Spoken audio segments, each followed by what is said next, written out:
hello. Oh, why are the lights flickering in here? Well, hello, everyone. That's weird. Oh boy, I sure hope the lights don't, like, go out or something. Anyways, hello, everyone. How are we doing tonight? Hello, Nick. Hello, Sage. Oh god, I don't even know how to begin to explain what baby girl means. It's just like something you call someone, I guess. People like to call him baby girl because of his twink energy. Can I help you, Artemis?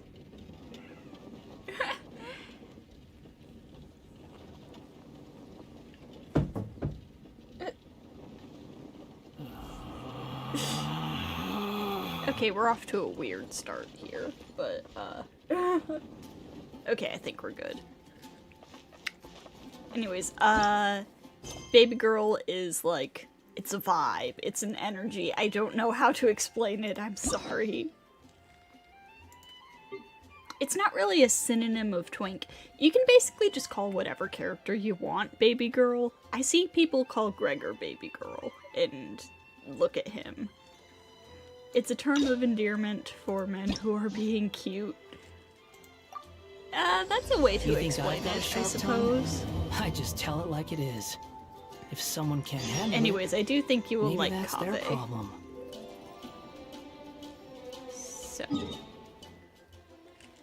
start off by going around Sumeru City.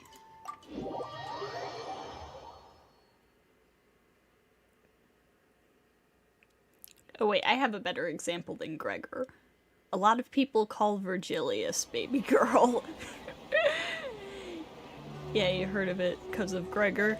Yeah. Yeah, that makes sense. Hello, Kaveh. I've taken a look at your proposal. It's much better than the ones you showed me before, but I'd still like to make some changes. Hi, Wind Plumes.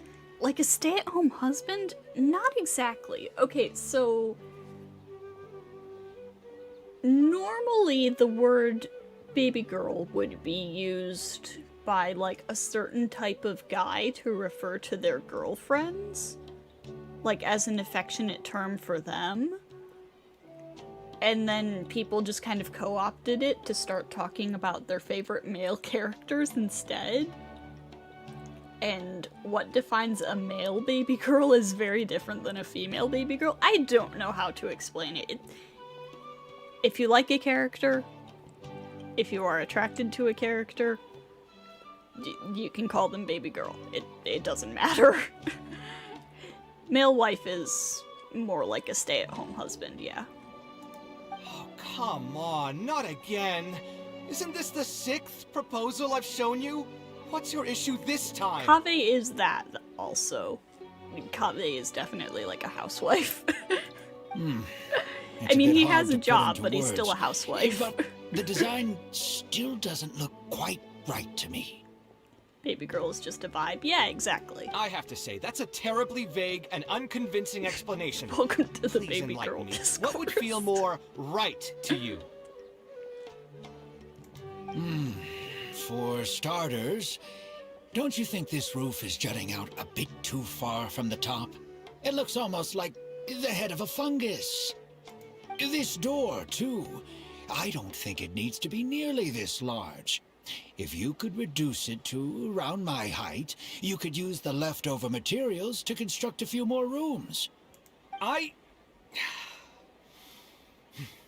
roof and the door are the most fundamental parts of a building.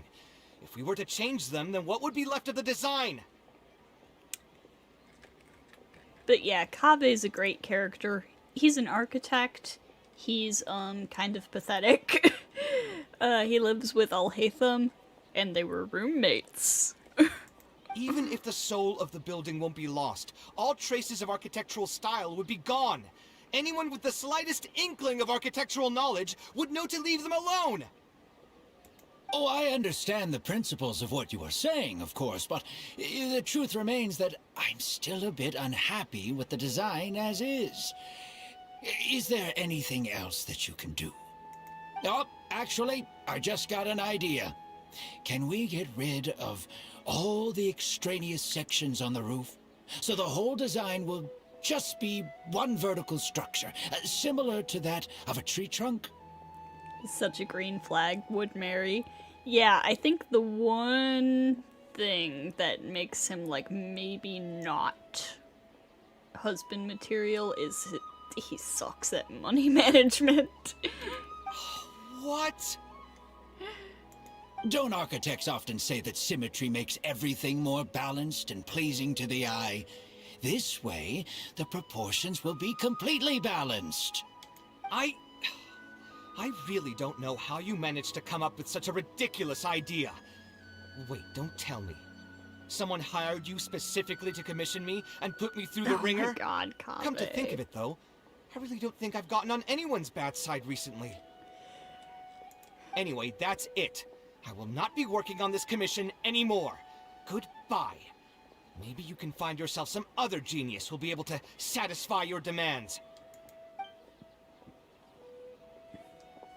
Hey, young man, please wait! Oh.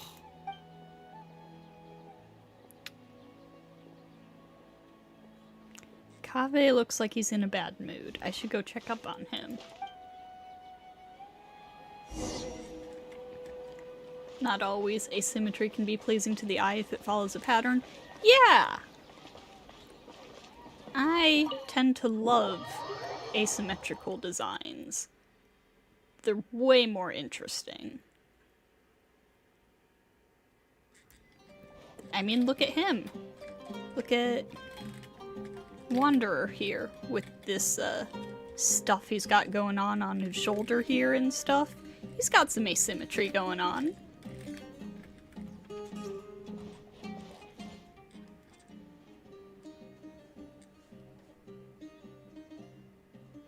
Taking this commission was truly the worst decision ever. You alright? Oh, hey, I wasn't expecting to run into you here. Actually, while we're on that, what are you doing here at the tavern? Don't listen to anyone who says that drinking is an elegant pastime. It's no good for your health. I saw you arguing with someone just now. So you saw all that, did you? Ugh, I thought I was in the clear. I made sure to double check that nobody I knew was around.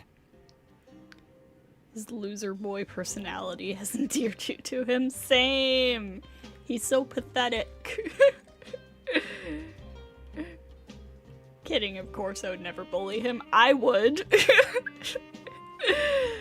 All Genshin characters are asymmetrical goodness in clothes design. Not all characters, but most of them. Yeah, Hoyoverse is very fond of asymmetrical character designs, and I really like it. Anyway, thanks for looking out for me. Honestly, it wasn't that big of a deal. I'm used to it by now. Stress is just an inescapable part of being a working adult. Boss, I'll have a glass of wine, same as last time. Do you want something too? I'll put it on my tab. I'll have a glass of juice. Wine in a glass of juice, coming right up. Juice is so unspecific. What kind of juice are we getting? Kaveh chugs down his entire glass of wine. I know you're already keeping a secret from me, but if you could add this one to the list as well, I'd really appreciate it. Arguing with a client is not a good look for me. If word gets out, other potential clients might be afraid to work with me. That guy, though. What was he even going on about? All those ridiculous demands of his? He's just a blabbering fool trying to act like a know-it-all. Should also give him a book on budgeting. Yeah. Kaveh seems a lot more honest after he's had some wine. Another glass, please, boss. I'm not leaving today till someone has to carry me out.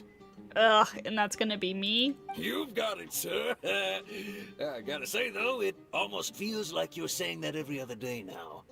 It really is every other day that you'd run into a client who knows nothing about construction requirements or architectural style. If this was in the past, I'd never have gone through 6 whole drafts trying to accommodate the client's preferences. Oh man, the struggles of being an artist who works for commission. But perhaps getting used to this just means that I've grown numb to it. I've worked on so many projects since graduation, and none of them have been approved at the first pass. And I mean like any form of art, including like graphic design. I would spend a lot of time altering my Or, designs. of course, And by the time the architecture. clients were finally satisfied, all my passion and enthusiasm would be gone. It feels like I'm straying further and further from my artistic vision with every change I have to make. This is a very expensive way to deal with anger.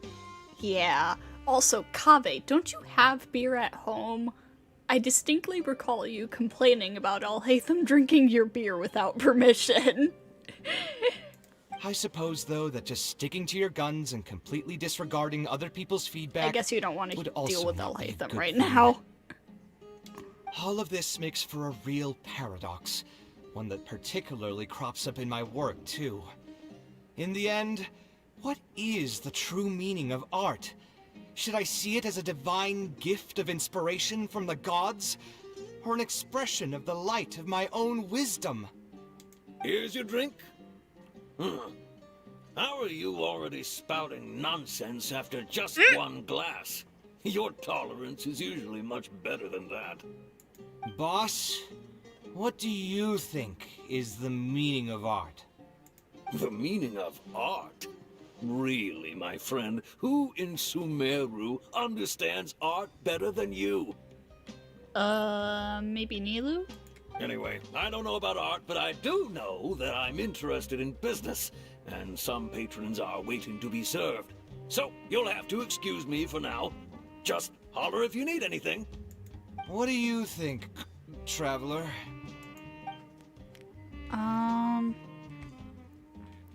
Art is something that embodies the creator's efforts and dedication. Exactly. So our thoughts on the meaning of art are rather similar. What is art is such a complicated video essay can of worms. Dance is an art, so perhaps yes.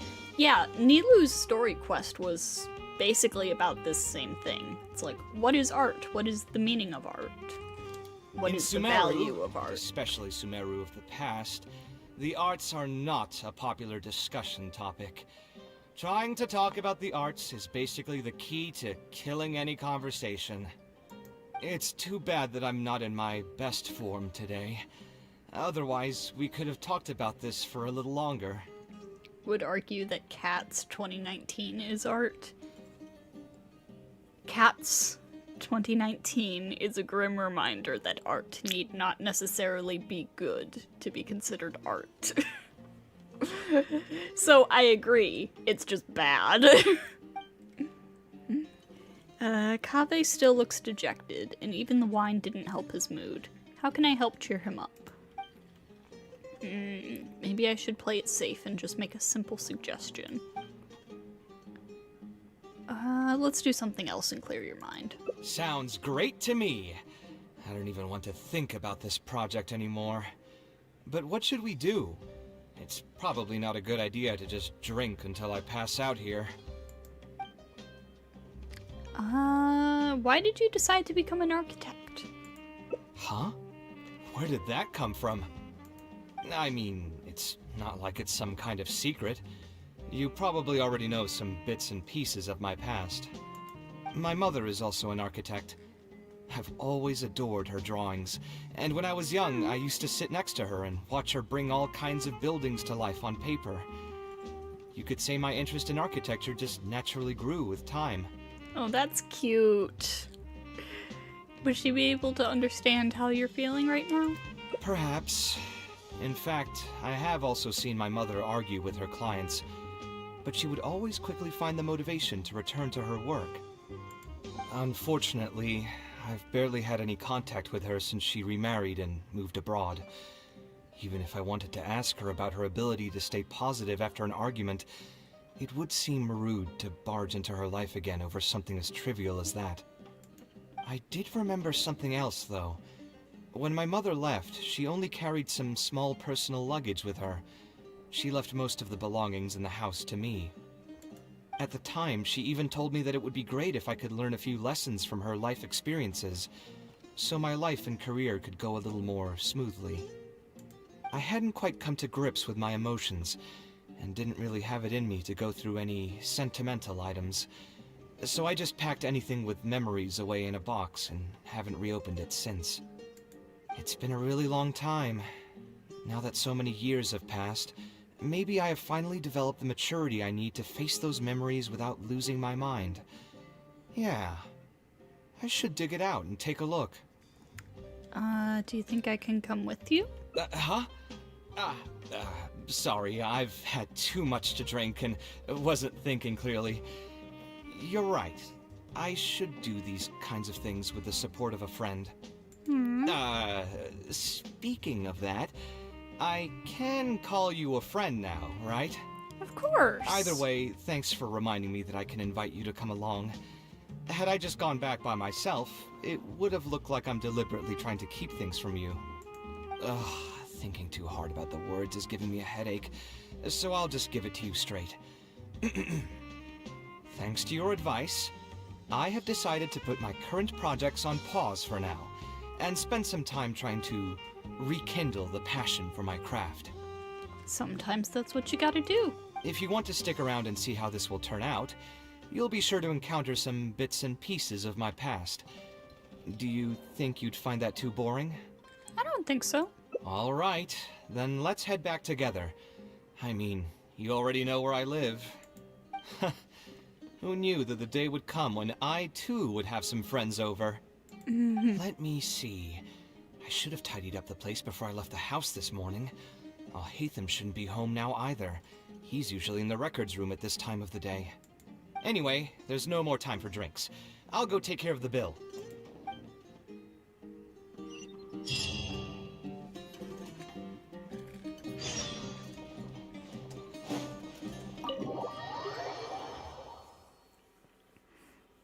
I wouldn't really call Ether baby girl personally. Trying to think, who would I call baby girl in this game? Dottore. Dottore is baby girl. Following me. Who else?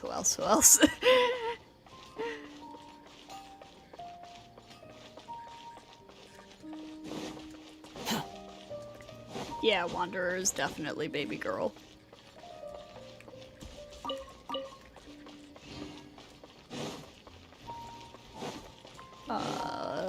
Baiju. D-Luke. Definitely D-Luke. Alhaitham, kinda. It's mostly tall guys.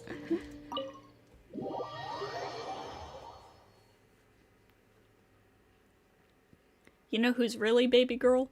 Welt Yang from Alhaitham Honkai. isn't in, so feel free to sit wherever. I'll bring out the box. Kaveh brings out a box and dusts it off. What's wrong? Oh, nothing.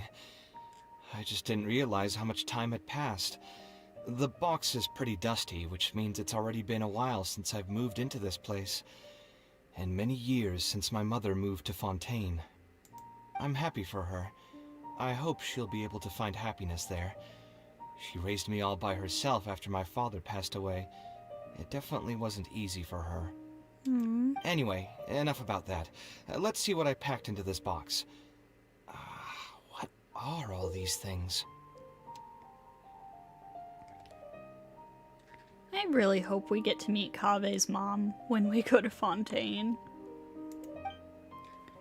Is that a drawing?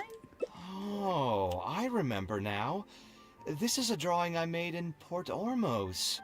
Obviously, I wouldn't call it anything special now, but I was less than 5 years old when I made this drawing. That's more than 20 years ago. You could say it's pretty good for a child of that age. Whoa. Did we just get a confirmed age for him? That never happens in this game. Okay, so Kave's like 25-ish. Now that I've said that out loud, I suppose I do have some level of artistic talent, right? You don't sound as confident as you used to be. Criticism and self-doubt have always been a part of the artistic process. Without criticism, there can be no improvement. It's normal for me to question my abilities from time to time. That's true. You guys ever seen that picture of, like... Oh god, I don't even know how to explain it. Of, like... the cycle of, like... Oh, my art's so good. Oh, it's stagnating. Oh, it's getting bad. Oh, I learned stuff. Blah, blah, blah. And that's just how art continues to get better. I'm definitely not explaining that right, but my point is Kave's right. I admit that I may have spent a little too long questioning myself this time around, but as you know, the heart tends to dwell on whatever it pleases. Anyway, never mind. The more I talk about it, the less confident I feel. Let's see what else we have in the box. Ah, my building blocks! It's been years since I've last seen these. When I was a kid, I used to stack them super high, and could even stabilize the tower to keep it from tumbling over. Oh, and this blueprint. I made it by copying my mother's sketch, and the aspect ratio was horrendous. It's still technically the first blueprint I made myself, though. I was super proud of myself when I finished it, and put it in the same pile as my mother's sketches, hoping she'd notice and compliment me for my good work. Unfortunately, my mother didn't realize that I had put it there. Oh no. When she had a meeting with a client the next day, she handed my blueprint to him by mistake. The client was completely confused by this new blueprint, but apparently he felt too tongue-tied to question such a famous architect. You never get worse, you just feel like you can't make progress. Even then, looking at old stuff and going, oh wow, this sucks, is growth. Yeah, exactly. Okay, I don't want to talk about the AI art stuff too much here, but I will say the reason people don't like AI art is because A, it's fed on the art of people who did not consent to their art being used that way, and B, because corporations want to use AI art instead of paying actual artists. It's not a fear of, like, oh no, we can't let the robots do art, art is a human thing. It's, oh god, we're gonna lose our jobs. People already don't value artists. Do you know what I'm saying? So, yeah, that's the issue with AI art.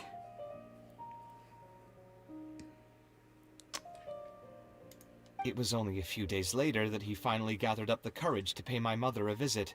He asked, "The door in this blueprint is even taller than the roof. Is this supposed to be part of the design?" What happened after that? My mother took me with her to personally apologize to the client several times. She didn't scold me about it in private, though. Instead, she went over all the steps required to draw a good blueprint, and was very patient throughout the whole process. I still remember it like it was yesterday. Aww, Kave's mom sounds like such a good mom. I want to meet her. Let's see, is there anything else left in this box? Huh. What was this again? A notebook with a lock? Ah, this is my mother's notebook. She used to write and sketch in it all the time. When I was a child, I used to be super fascinated by this notebook, and always pestered my mother to let me read it. After asking her a few times, she told me that I could read it as long as I could guess the password. Kave's mom, can I marry your son? Yeah, when we get to Fontaine, I'm gonna go find her and ask for her blessing to marry her son. Huh. Wonder why she didn't take this notebook with her. Did could she leave it to me on purpose? You could open it and take a look. If only I could. I never managed to guess the password. Even after all those years? Hey, it's not a matter of time, it's a matter of inspiration. That's what we need to guess the password. Who knows? Maybe this time something will click in my head, and the answer will just present itself. Let me think. What could it be? Your birthday? I could tell what you were thinking. Don't worry, I tried all the easy guesses a long time ago. He has two hands, one for you and one for all Hatham. Yeah, exactly. I've tried my name, my father's name, my mother's name, my grandparents' names on both sides, and all of our birthdays. I've tried every name and number remotely related to my family. I've even tried stuff like Love You Kaveh, Take Care, and Yours Truly. I've tried every cheesy phrase and well-wish in the book, but this lock has refused to budge. I wouldn't try that route again. I have a hunch that it won't be that simple. Also, if she really did use something like that, she'd never hear the end of it from the folks over at Haravatat if they ever found out.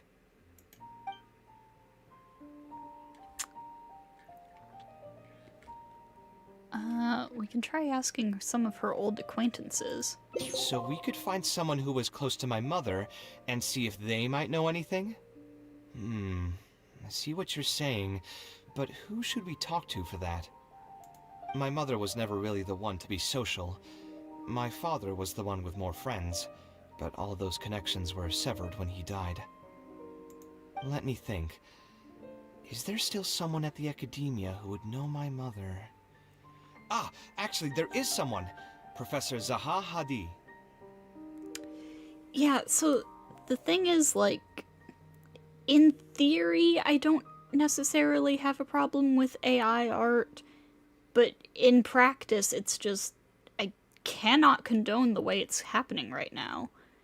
And with the way things are, most artists would not consent to their art being used to train AI models because they know it will be used to replace them. You know what I mean? So the only way they can train these is by stealing art. And also, you say like public domain stuff. A lot of public domain stuff is made by people. Public domain is mostly made by people who are dead now. They don't get a say in it anymore, and that kind of sucks.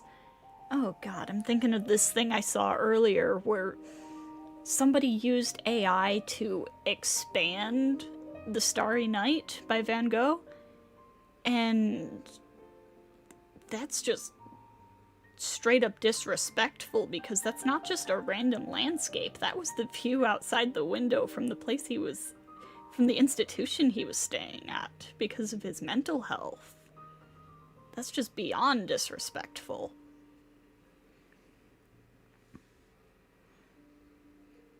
Yeah, it's like, in theory I'm not against it, but in practice I feel like we have to come down against it hard because of the way it's currently being used. We have to shut it down at every step, as things are right now.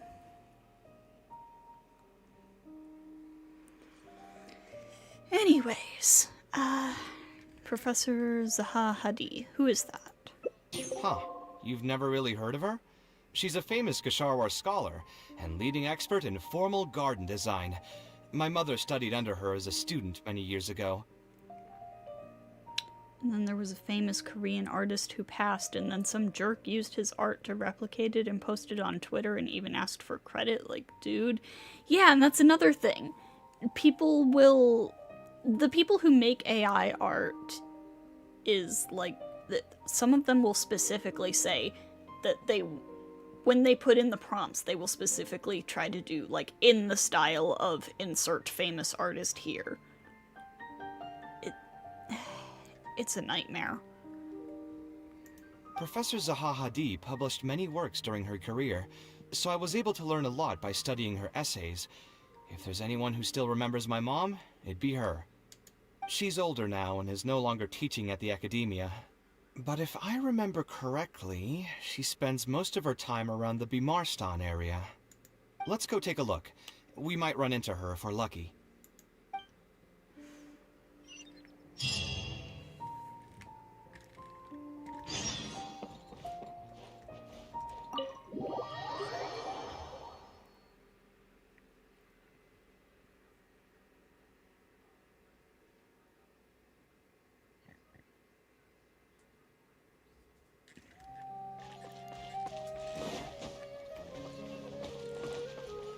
Quit following me.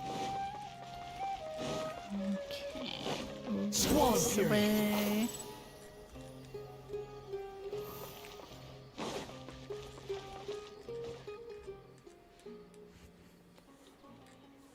Oh, What am I supposed to do now? Forget it. I'll just head back. unexpected. Tainari, what are you doing here? Oh, it's you. Good to finally see you again. I came into the city to buy some experiment reagents, hoping to bring them back with me to Gandharvaville. But as soon as I got here, I noticed someone banging on Cyrus's door. You've all heard of Cyrus, right? He's an ex-sage and Sino's adoptive father. I was thinking about going over to ask what's happening. That granny over there may appear old and frail, but her vocal cords certainly sound loud and healthy as ever. Granny? Yeah, she's just over there. You can go check out the situation yourselves in a moment. Kaveh, were you at the tavern? I had Called a quick drink out. or two. Can you still smell the alcohol? Drinking in broad daylight. Really? You want to pass out by the road and get run over by a sumpter beast like some mindless fungus, huh? And you, traveler? You didn't try to stop him? I... You look like a wreck, Kaveh. What happened? Are you feeling down again? You know what? I'm hosting a meal at Pardistii tomorrow evening. Do you want to come? Huh? Oh, I had no idea. Let me think for a moment. I'll come if I can find some time. All right. Then I'll plan on reserving 2 seats for you. I'll be heading back to Gandharvaville for now. I have a feeling that argument over there is going to continue for quite some time. It might be best if we don't get involved. A granny who lives nearby. Let's go take a look.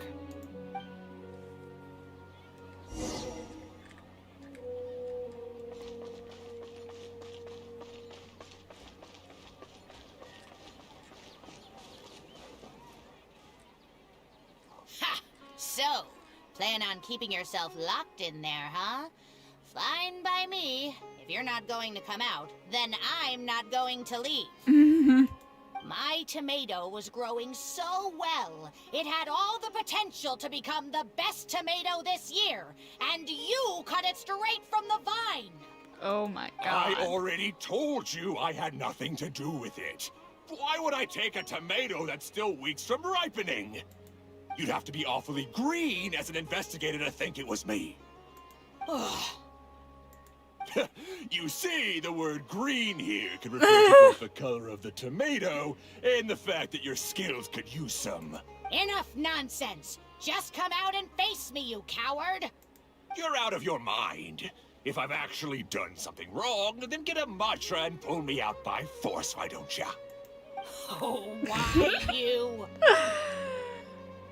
Oh, don't tell me this is... Professor Zahahadi? And who are you? Oh, Kaveh. Fancy seeing you here. How long has it been? Come on, get over here and let the professor take a good look at you. Not bad, not bad. You've grown taller again. Now I see where Sino gets it from. Oh god, the bad jokes. It all makes sense now. Professor, what's going on here? it's no big deal, really. A few of us old scholars got bored in our retirement and decided to put together a vegetable growing competition. At the end, whoever loses will have to go up on stage and do a performance for the winners. You want to play as this lady? Which brings us to our current predicament. My tomato was sure to win until a certain someone decided they couldn't bear to lose. Hey, don't try to defame me in front of the kids. If we're airing out each other's dirty laundry now, then why don't we talk about you sneaking into Janat's garden the other night? Ahem. Lucky for you, seeing these youngsters come to pay their respects today has put me in a better mood. I'll let you off the hook, for now. Come on, let's go. We'll take our conversation elsewhere. He doesn't need to be a part of it. Yes, of course.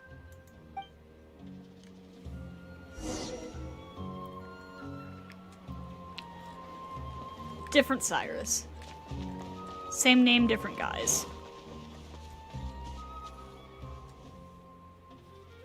Is Faranak still doing well?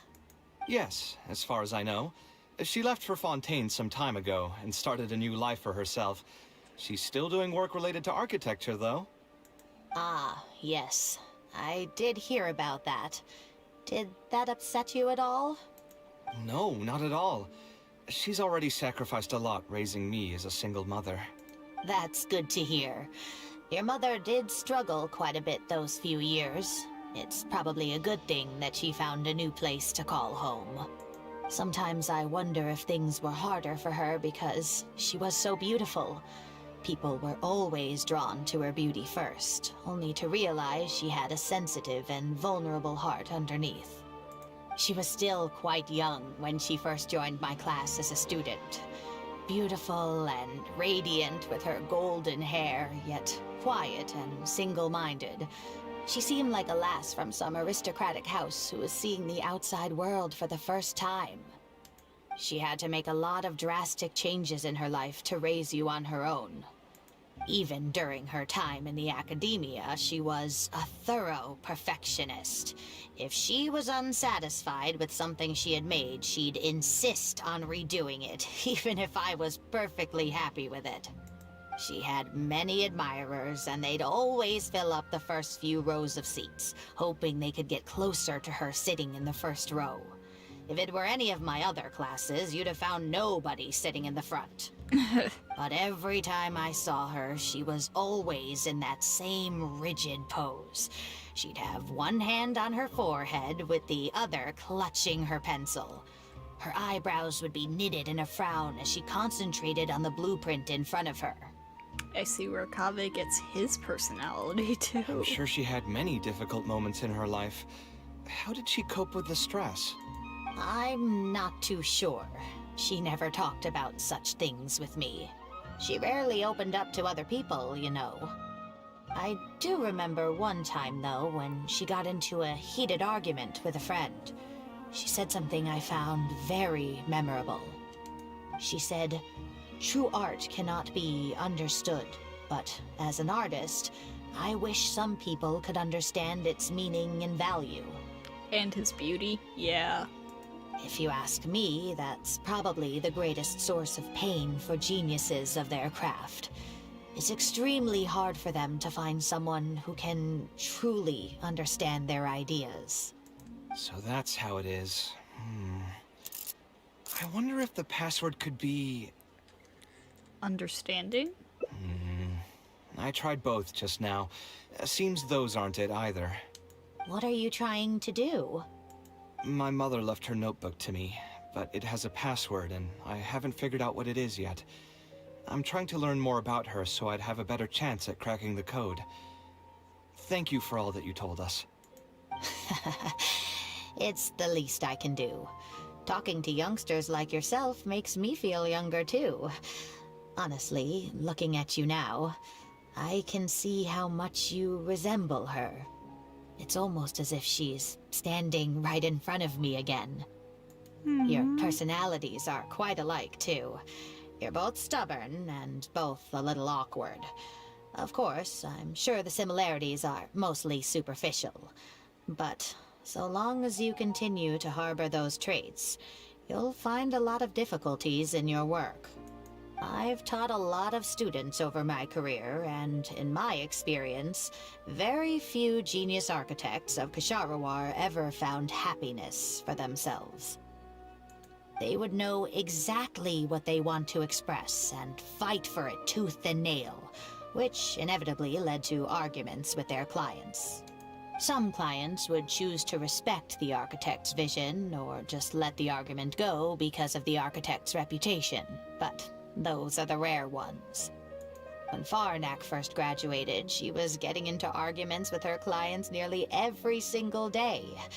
I think it only got a little better when she met your father.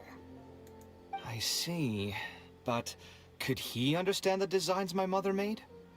No, I think they were probably beyond him, too. But despite that, he still stayed next to her, listening to her joys and sharing in her sorrows. Faranek had many admirers, but she ended up choosing your father. His support probably played a part in that decision. Yeah, I bet. So instead of understanding, perhaps all we need is just companionship. Maybe that's what she was trying to tell you. Huh. It worked. Oh, was that the right password? Yes! Then you should be on your way, child. Find a quiet place and see what she wanted to say to you. Being the awkward person that she is, I suppose there were many things that Faranek could never say out loud. Instead, she probably left them in her diary, hoping that they would make their way to you one day. If you're ever in a mood to chat again, just come and find me here. You're always welcome to discuss architecture topics with me as well. Thank you so much, Professor. There's no need to be so formal. I'll let you kids go. It's time for me to take another stroll around the vegetable garden. You figured the password was a birthday? Oh, that was like the first thing we tried. I wonder what my mother could have written about. Kaveh starts quickly flipping through the diary, They all revealing say lines upon lines of Zahra elegant class is the handwriting. toughest. I think that's But what I that think said. it's actually not too bad.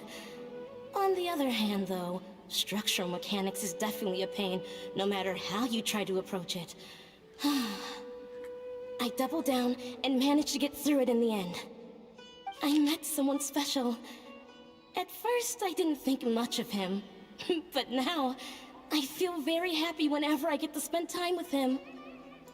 We decided to name our son Kaveh. I don't think a younger me would have ever imagined forming such an intimate bond with another person. Back then, I lived only in the shadow of myself, as well as that of the dream in my heart. The bad news came. And even though it's been several days now, I still can't bring myself to come to terms with what happened. My eyes are so swollen it's hard to see. What if they're all lying to me? And this is just a long, cruel dream. But I have to face reality. I still have someone to take care of. No matter what happens, I'll do my best to raise my son on my own. Huh? Is this a drawing? Seems like it was done by my mother.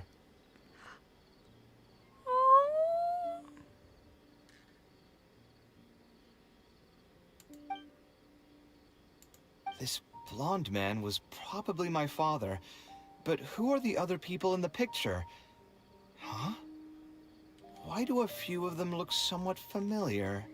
Yeah, they do seem familiar. From the dates in the notebook, she probably drew this more than 30 years ago. I hadn't even been born yet. Maybe we were thinking too much. Oh, there are a few lines written in the diary about this as well. The one who invited us to the gathering is a talkative woman. Including us, 3 couples showed up.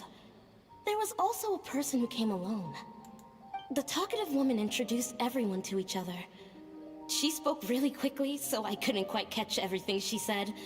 But I also didn't feel like asking her to repeat herself. My husband seems to be friends with the man with long ears. I couldn't really join their conversation, so I've resigned myself to sitting in a corner and drawing in my notebook. I don't think I'd be able to become friends with any of these people, especially that stiff-looking couple.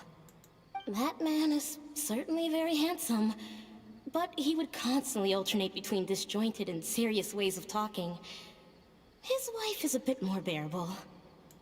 We were not acquainted with each other to begin with, and I doubt we'll see each other again after this gathering.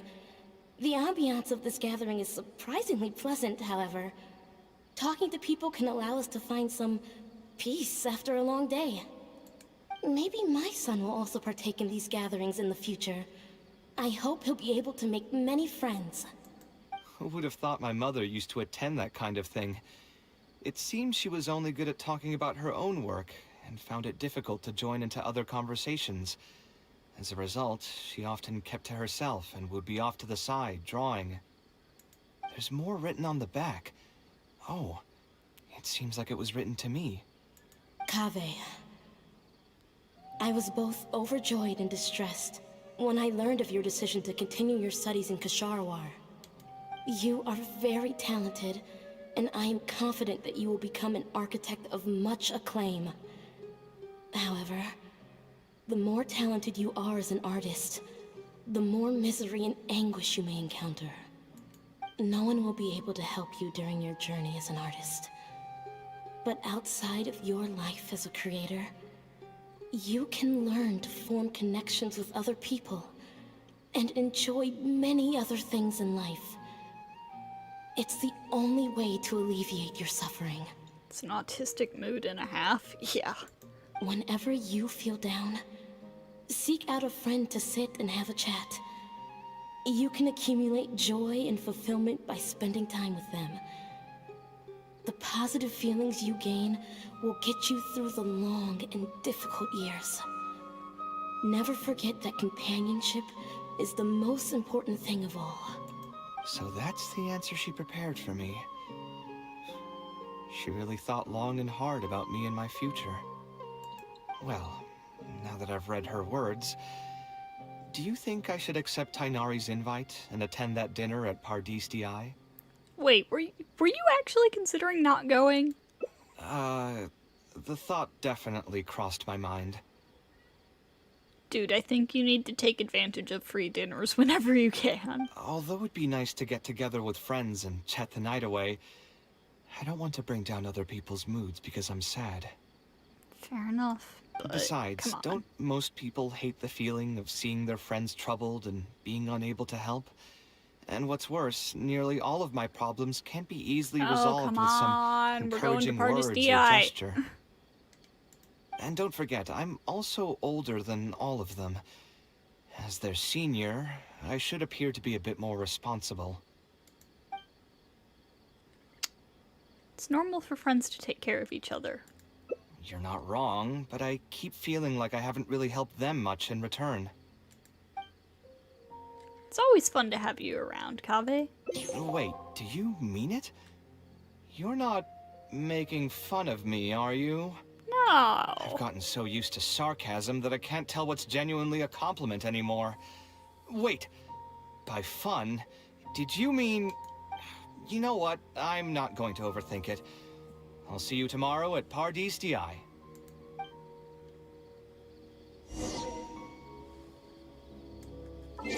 Okay.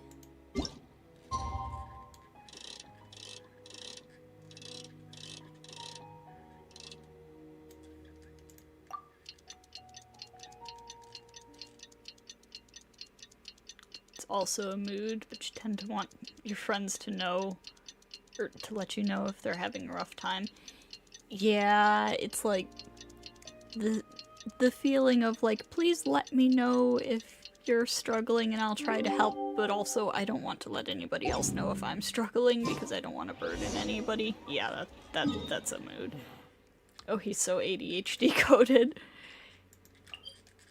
Yeah. Nobody in Sumeru is neurotypical.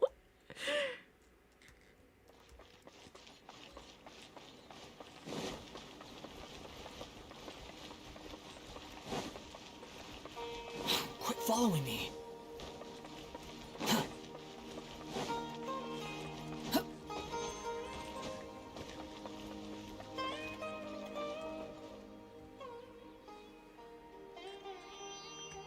Alhaitham also got my invite, right?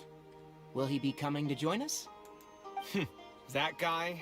He's never been a fan of social gatherings. I wouldn't get my hopes up if I were you. Are you sure? Alright then. I guess we won't wait for him. Yeah, let's go. I mean, maybe we should give him a little more time. We can keep chatting for a while longer. He was so ready to ditch him. Oh, sure. You still haven't told me, what's the occasion for getting us together here at Pardis DI? We're celebrating the end of the first phase of Kale's studies. I wanted to thank you all for the help you've given her along the way. Aww. Then where's Kale? She said she wanted to show everyone a bit of what she's learned, so she's still doing some last-minute prep at home. She'll be here shortly. Anyway, let's get started. To tell you the truth, I'm actually not so confident that the second phase will go as well as the first. The curriculum will become a lot more involved, and I'm worried that she won't be able to get through all of it. I was hoping we could brainstorm about it together before she gets here. I knew this wouldn't be just a simple free dinner. Is that why you also invited Alhaitham? Yes, I thought it would be good if we could all put our heads together about this. Anyway, let's take a quick trip down memory lane. What did you guys do when you ran into a problem that you didn't know how to solve? Or got assigned a project that you knew you weren't going to finish on time? Never happened to me. I'd just pull another all-nighter. You two are hopeless. Does anyone have a more useful answer to the question? Perhaps you could adjust the pace of the curriculum? She's the only student, so you can tailor it to her. Ooh, that's a good point. Confidence is the most important thing. Once you lose your sense of confidence, it'll become all but impossible to find the motivation to study. This could be a potential direction. I have already redesigned the literacy curriculum, and I was originally hoping to ask Alhaitham for his opinion, but... It's very simple. Instead of focusing on the And amount of there he material you is. would like to teach, focus on the amount the student would be able to remember. Wow, you actually showed up. I could probably count the number of times you've actually come to gatherings like this on just one hand. It's still more than the number of times you've managed to get a proposal approved on the first try. As long as you're still aware. So, what made the difference this time? Are you looking to drink your sorrows away with some friends? That's your purpose for being here, not mine. Don't project your ways of thinking onto me. So you're saying the only reason you came is to help Tainari with his brainstorming? Precisely. Kale will have a long road in front of her. Hey, just to get one thing clear. Even if Kale manages to make her way to the academia, we cannot let her enroll in her Avatat. Kasharawar is obviously the best choice for her. She's been a trainee forest ranger for so long, she'll definitely be good with her hands. What are you talking about, Kaveh? She'll obviously go to Amorta. What are you saying? Spontamad is the better choice. It's what I graduated from, after all. Oh my god. Then what about Amorta? That's the Darshan her master actually graduated from. There are only 2 other Darshans left. We might as well select all of them on her enrollment application. I'm trying to have a serious discussion here. Traveler, you aren't associated with any of the 6 Darshans. In your opinion, which Darshan would be the best choice for Kale? I think we should let her get through the second phase of her studies first. Well said. Agreed. And my goal in inviting you here was to gather some thoughts on the execution of this second phase. Phase 2 far exceeds Phase 1 in both curriculum complexity and the speed of instruction. I hope Kale has prepared herself for what is coming. The girls are fighting. Hey, what are you thinking now? Please don't tell me you're planning on lending her those abstruse books from your home library. Actually, I was thinking about lending her a professions guide. I'll make sure to write, "Don't become an architect" on the front page of it. But don't you love your job, Kaveh? You're right. I can't deny that. Is there another phase after phase 2? What's the ultimate goal of all of this? Are we trying to prepare her for a job in the academia? We don't need to think that far ahead. Hold that thought, though. I think my vegetables are done. Can already imagine an older graduate Kale. So proud of my daughter. Yeah, she's come so far. I'm so proud of her. Everyone enjoys a relaxed and pleasant dinner. I'm telling you, that client had no idea what he was talking about. No matter what I did, he had something bad to say about it. Kaveh sure gets drunk fast. Have you considered finding another client? Ah, they're all the same. I haven't had a good night's sleep for months now. Who do they think they are, ordering me to alter my design over and over again just because they have some mora? It's too late now to change careers.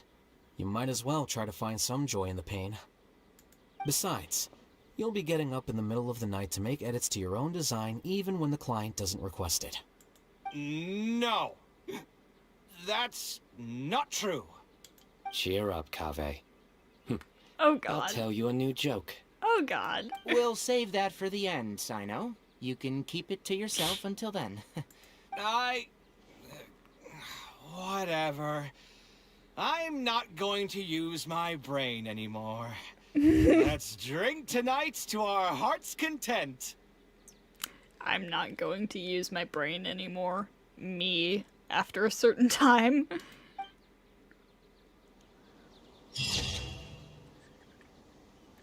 Leisurely gathering. The positive feelings you gain will get you through the long and difficult years. Okay, so I'm wondering. So Kaveh said There's no he was such the thing oldest. as pure freedom in this world. Even the wind We cannot also blow know on that forever. Sino is older than Tignari. So does it go like Kaveh, Alhaitham, Sino, Tignari?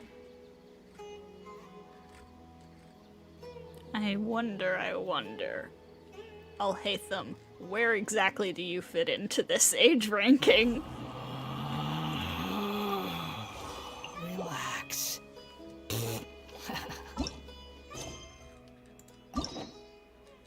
That was sweet, I liked that.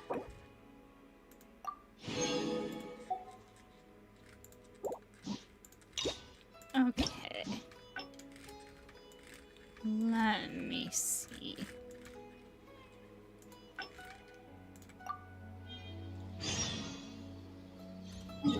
So this splits off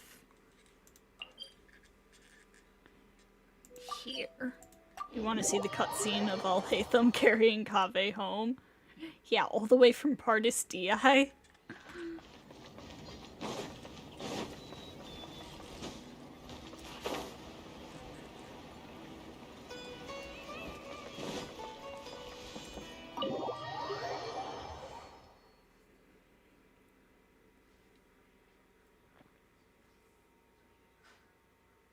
Alhaitham isn't in, so...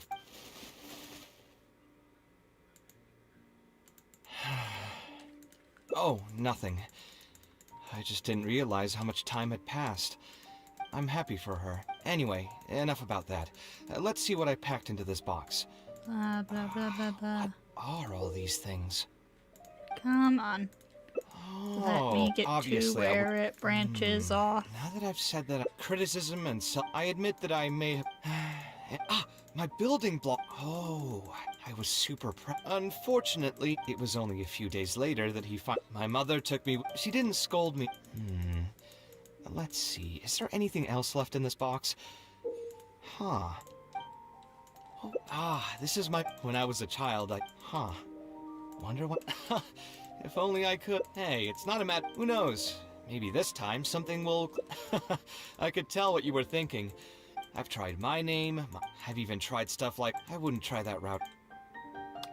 Then maybe we should just put it aside for now. Yeah, you're right. Although I was hoping to find some words of wisdom from my mother, if I stop and think about it, her words may not be the advice that I need to hear right at this moment. Fair Everyone's enough. life journey is different. Traveler, you've visited many lands and met many people, so I'm sure you've run into situations where some advice wasn't exactly suitable for the situation at hand. Ah, I just got an idea though. If I want to rekindle the creative passion that I had before, instead of trying to unlock an old notebook, why don't I take a walk around the parts of town that had changed my life? What do you think? Sounds good to me. I'm glad you agree. Then let's start by taking a quick stroll around the academia.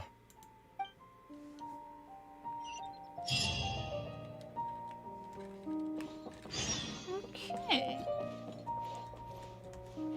To the House of Dana, huh?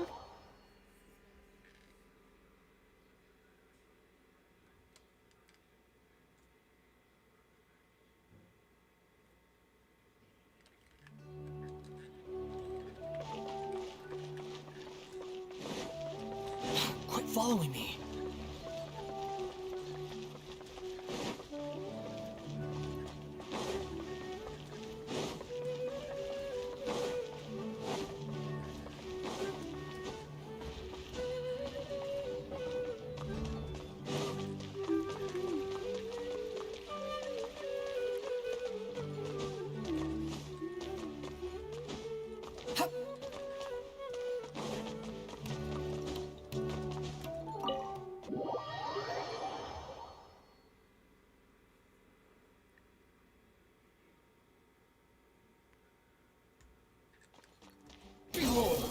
All the way over here.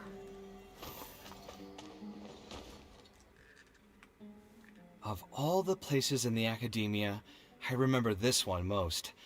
When my studies got busy, I used to pull all-nighters here trying to finish my blueprints. You sound like you almost miss it. Who doesn't miss their time at the academia?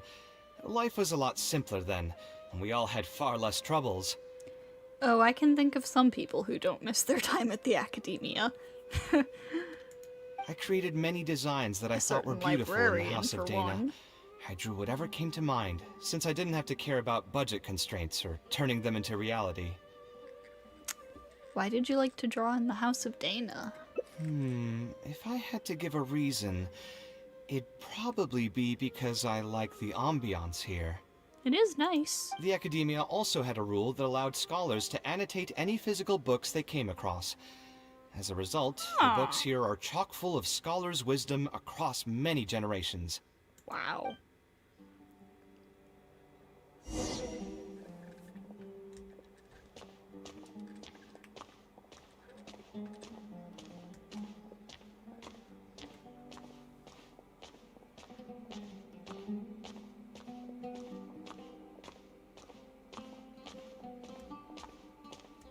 He must be a structural engineer's nightmare.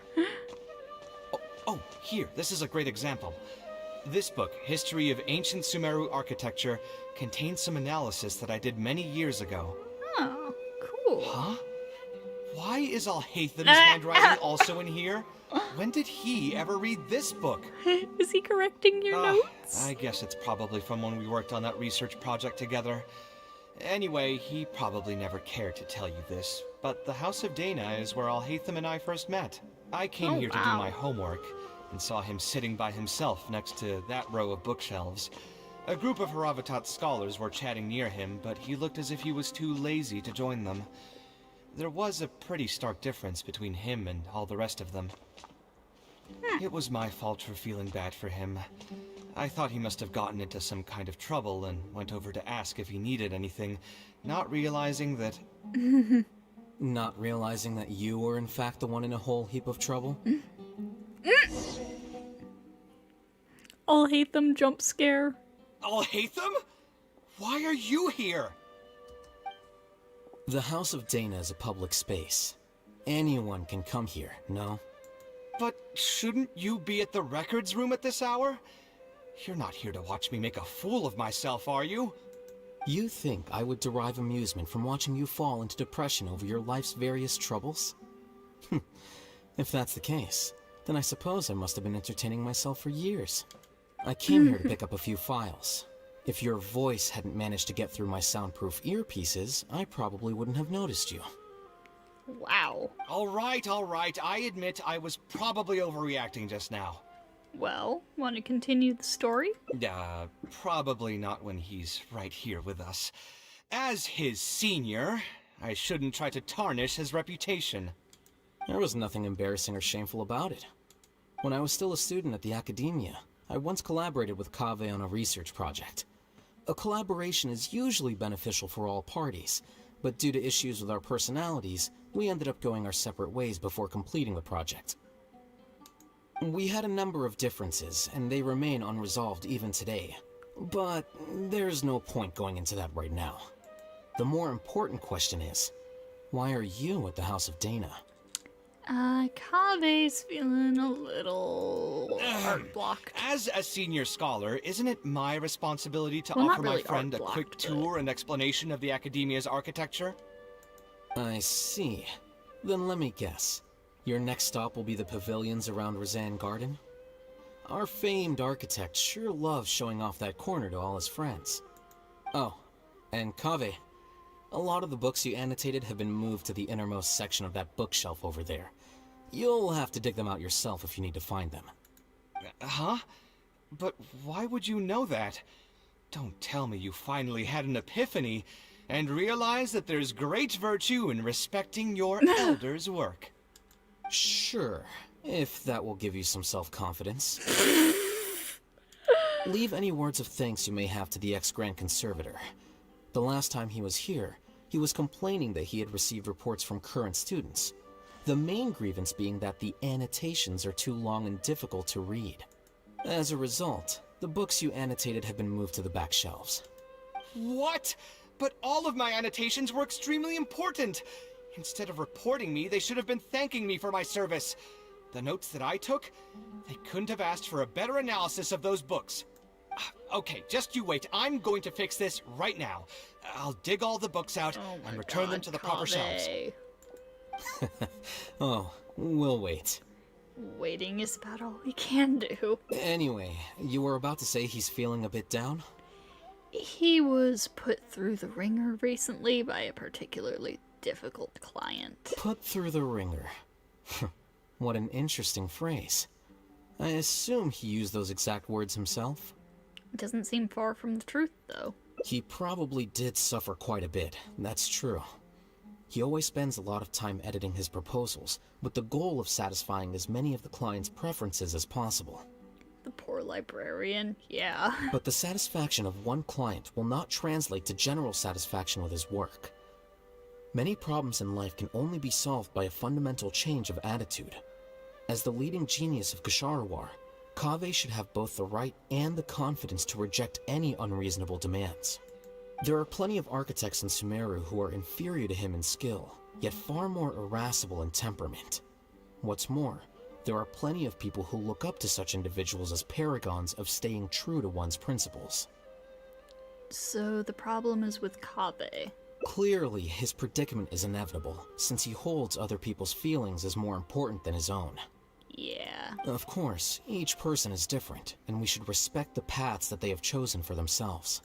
Admonitions will serve no purpose. People tend to succumb to familiar pitfalls, and this is especially true for those who believe it's their duty to carry more burdens on their shoulders.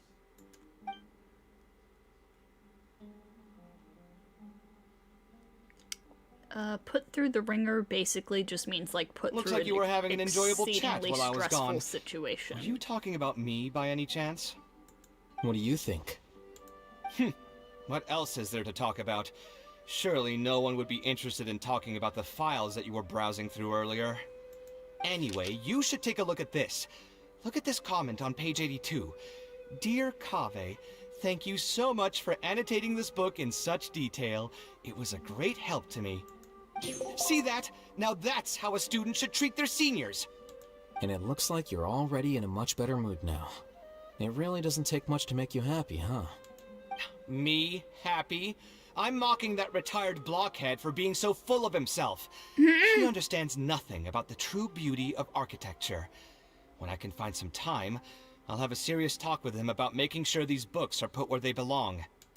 Why don't you just move all the books yourself? It's not like he hasn't cursed you out before. What was that nickname he gave you while you were in the academia? The Urchin of Kasharawar? Wait, what? Kaveh had a habit of scribbling and writing in all kinds of books. Hey! You didn't need to bring that up.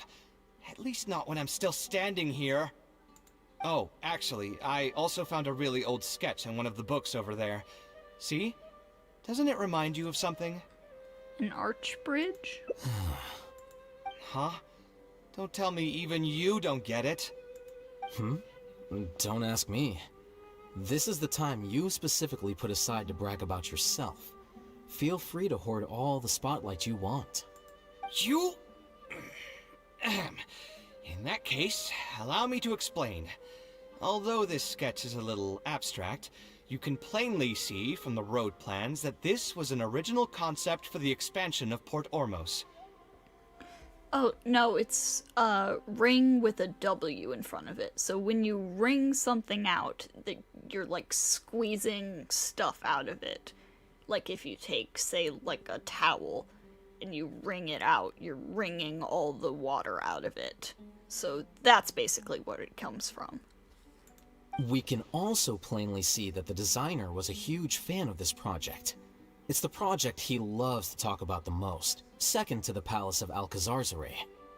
If I don't keep bringing up the neat projects that I've done, how would anyone Yeah, know that I like was that. the one who did them in the first place? There shouldn't be any complaints about Port Ormos. If I remember correctly, the construction process was very smooth, everything was made ready ahead of time, and there were very few safety concerns. There are indeed no records of any complaints about this project. A most impressive achievement. See? What did I tell you? Come on, let's take a stroll through Port Ormos next. I'll tell you all about the designs I made for the place. Are you gonna come too, Alhaitham? No need. It's almost time to clock out for the day, and I don't intend on bringing any unfinished work home. Fair enough. Suit yourself. It's not like you know how to appreciate artistry anyway. Let's go, traveler. I'll take you to Port Ormos. Yay, Port Ormos, my beloved.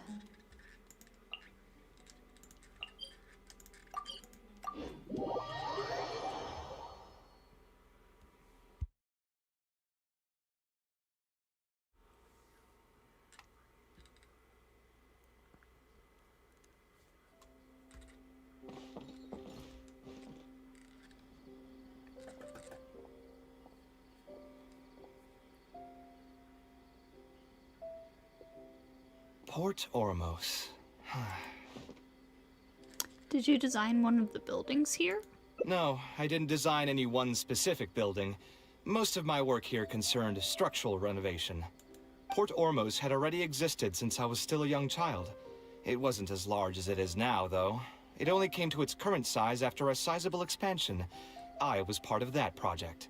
Oh, cool. The arch bridge over there, for example. That was one of my designs. How'd you come up with the idea for it? When I was first tasked with the project, I decided to reference the growth patterns of nearby trees to split Port Ormos into 2 levels. My goal was to improve the overall utilization of space. We ran into a lot of issues during construction, but thankfully, we were still able to achieve the original vision. I love the way Port Ormos is laid out, so like, good job, Kaveh. Residents can now behold all the ships entering and leaving the harbor from the vantage point of the bridge, while visitors can recognize the site of Port Ormos from a long ways away. I was still young and new to the trade back then. I could hardly believe that an idea in my head could become reality and remain in the world for many years to come. The true cornerstone of the creative process. The point about the design that will be ultimately used to judge its true worth. It was the first time that it became crystal clear in my mind. Once built, a building will continue to stand. Countless people will see it, and countless more will step inside it. Its final worth, whether it's good or bad, will be assessed by the countless generations of people that interact with the building during their lives. I'm sure the residents of Port Ormos really enjoy it. I think it's pretty cool. You think so? I'm glad to hear that. But even with this project, I still had one small regret. My budget was tight, and I was unable to use the higher quality timber I had originally intended for the design. I knew that some concessions on aesthetics would be needed as soon as I agreed to a proposal that prioritized the practical functions of the project. Us creative types know better than anyone that most projects cannot be completed without a few regrets. Even the Palace of Alcazarzaray was not perfect. But having no regrets would also mean you had no higher hopes for the future. Yeah, you're right. I should learn to look toward future opportunities, and believe that any regrets I have can be overcome in time. We've spent long enough here. There's still one last place I want to go, but it's a little far. Would you be interested in a quick trip to the desert? I wouldn't mind. Great. Most of my projects over the last few years have had something to do with the desert, partially because there's a special place there that I often visit. This is a rare opportunity, so why don't you come along and see it for yourself? Wow, that line was totally different than the written version. If you ever feel down, maybe you'll be able to go there and feel better too. I mean, I'm not sure what you could show me in the desert that I haven't already seen, but sure, we can go. No, that's not what I want. This is.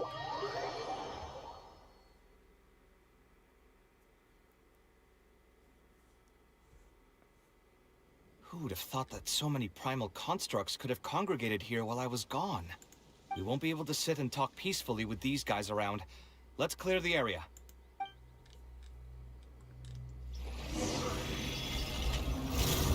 Ooh. Oh man, I'm not using a good team for him. I'm sorry, Kaveh. Gears of the storm! The wind rises.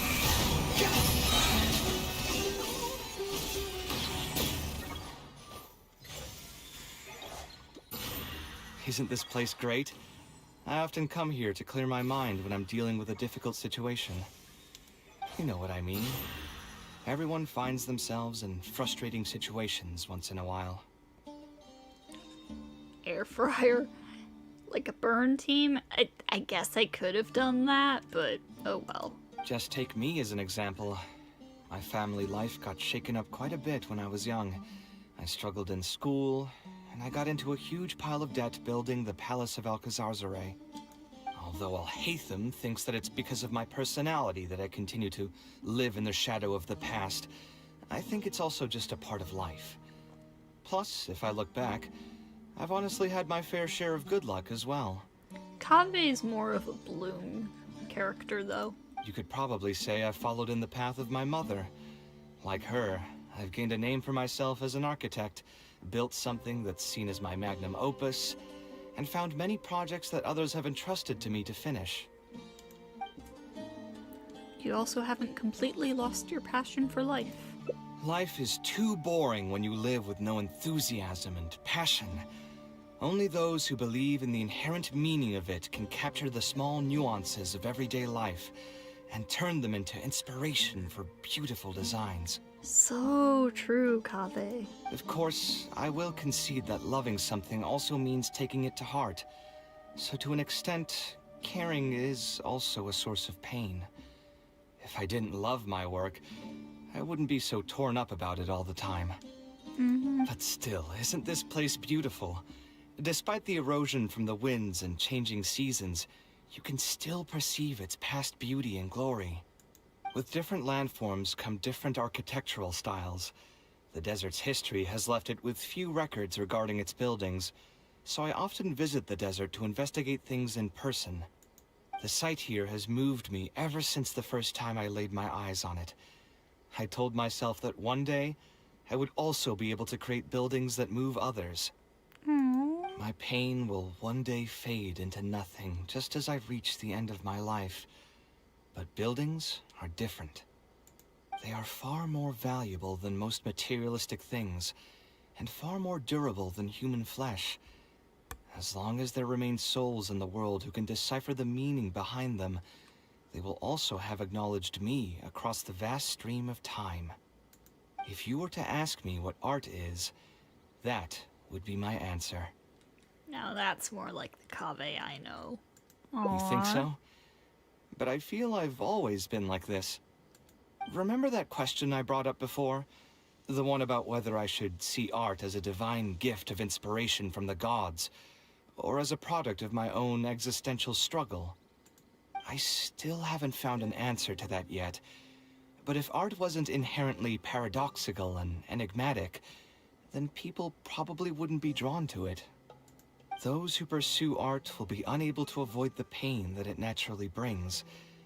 Will often be floating on cloud 9 one second, and sinking in a mire the next. I'll try gathering my thoughts again once I've found a way to define art in the first place. In any case, thank you so much for listening to everything I had to say.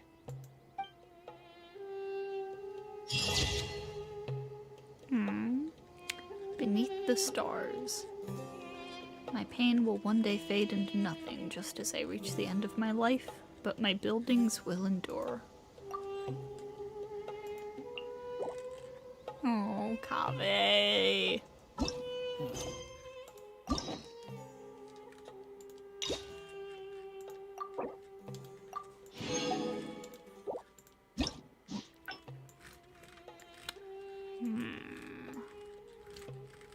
Let me see.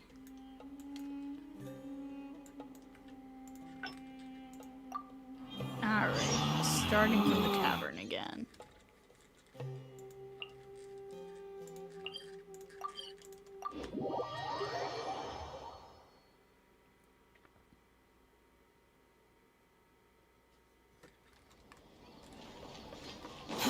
Too slow.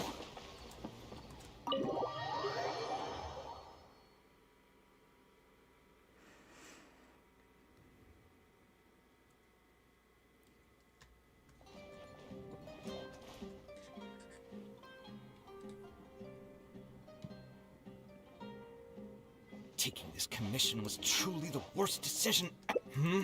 Actually, while we're on that, what are you doing here at the tavern? Stress is just an inescapable part of being a working adult. Boss, do you want something too? I'll put it on my tab. Wine in a glass? I know you're already keeping a... That guy, the... Another glass. You've got it, sir. It really is. But perhaps getting... I would spend a lot of time... I suppose, though, that all of this make... Here's your drink. Boss? The meaning of... anyway, I don't know about... What do you think? Oh, I don't think this is where it splits off. Exactly. We'll go for that In again. Sumeru, it's too bad. I'll help you convince the client to come to your side. Thanks for offering, but you've seen how he is. He's not going to listen to anything I say. Hat Guy's idle animation is so loud. Yeah, it kind of is. He understands nothing about my design, and all the suggestions he made were as if he just wanted to mock me. I don't think he was intentionally trying to be difficult. Okay, it is possible that I was just jaded by my frustration. Well, given I'm already on my 6th draft, I can probably push myself to make a 7th. Let's go have another talk with him. I know where we'd be able to find the guy. There's no time to waste. The wine can wait until another time. I'll go take care of the bill.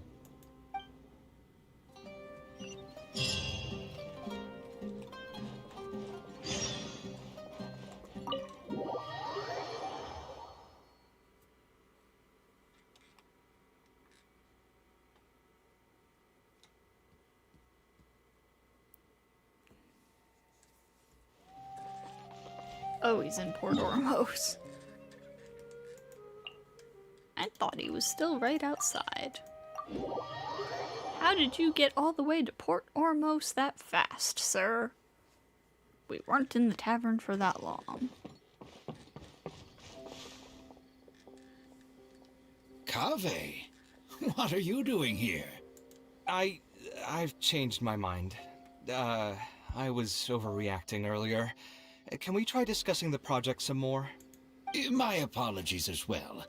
Now that I think about it, some of my requests were indeed a bit unreasonable. If I choose you to create the design for my project, I should have a bit more faith in your vision. Thank you for understanding. Mutual trust is the basis for good communication. Now that we've got that out of the way, I think we can have a more productive conversation. To be perfectly honest, your commission request has been the most peculiar one I've ever received. Even now, I still know nothing about the building's intended purpose. All I know is that you want to build something in the desert for public use. I am aware that overly specific requests will restrain the architect's artistic freedom. However, knowing nothing about the intended purpose of the building also means I have no idea if I'm on the right track. I've produced several draft proposals for you to choose from, and you've rejected every single one.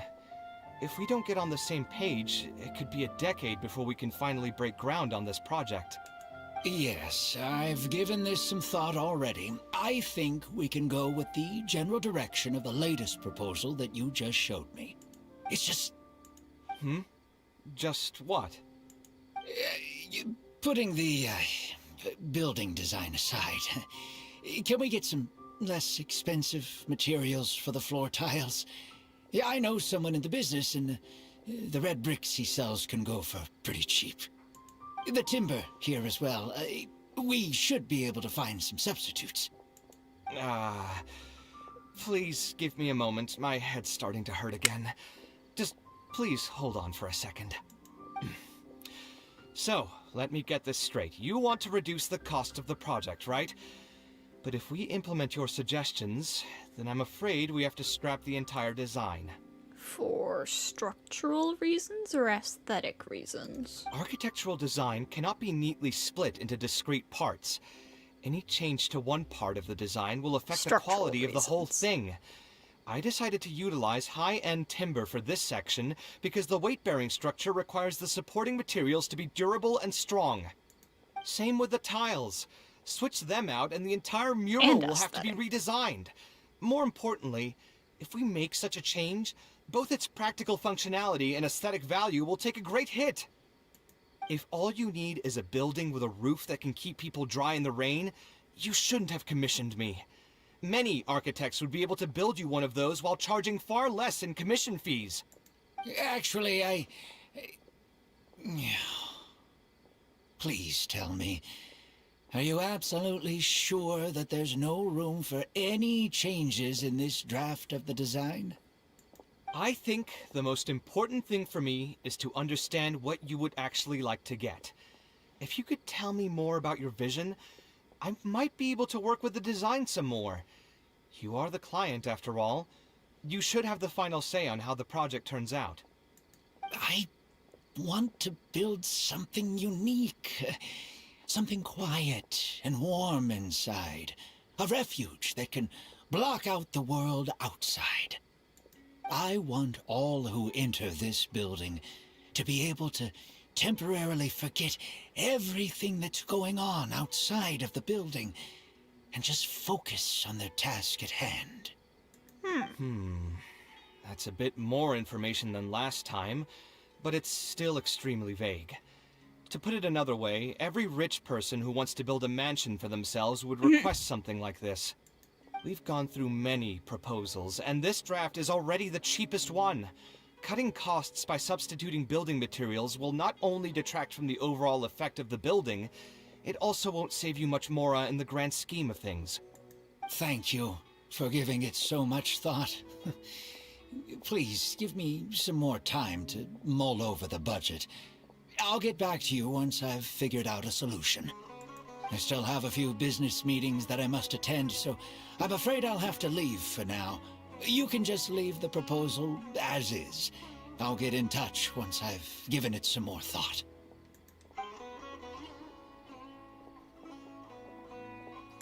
What is the point of this building? Why do I feel like he's hiding something? I also have a similar feeling. Should we follow him and see if anything unusual comes up? Is that really okay? I mean, what he does now is none of our business. He does seem really suspicious, though. He dresses like a rich person, but when you talk to him, he hardly sounds the part. He sounds super frugal, too. That's actually pretty common. Not all rich people are spendthrifts. Many are just, as if not more, stingy than him. The more mora some people have, the more they love interfering with people's lives.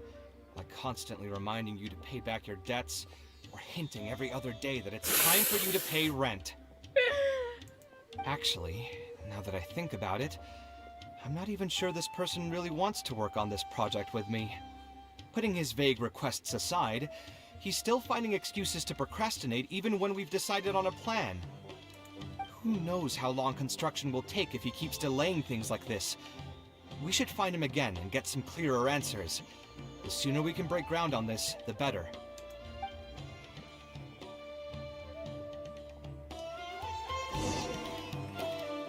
Okay.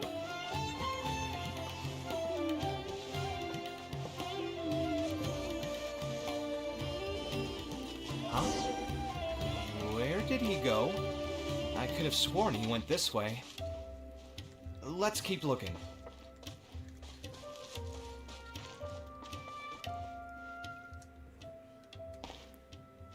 You search the area with Kaveh, but find no trace of Badawi? Hey, look! Isn't that Badawi? Badawi. It sure Okay. looks like him, but he's dressed completely different now. What is he up to? Didn't I tell you before? I'm not looking for more workers. Plus, aren't you a bit old for physical labor? If something happens to you, I won't be able to pay for it. Oh, you won't have to worry about that. I grew up as an eremite mercenary and worked in the desert my entire life. My body's still in great shape. I don't have many talents, but I still have my muscle. If you need someone to unload goods or drive away sumpter beasts, I'm your man. You used to be an eremite mercenary? I know there are a lot of bad apples in our ranks, but most are just trying to make a living. We're not that greedy by nature, and we'll do our best when given a job. Let me think. I'm sorry, but I still can't take you in. I don't have any open positions right now, and don't have the mora for anything more. How about this? Why don't you try your luck somewhere else? That feels like a lie. Okay. He used to be a member of the Eremites? Huh. From the way he was dressed, I would have thought he was a merchant from the rainforest. Let's ask him about it.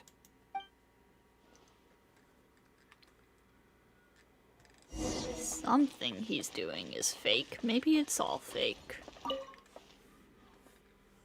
We meet again. Huh? Why are you guys here? That's what we wanted to ask you. Who are you? Why did you dress up like a merchant to talk to me about our project?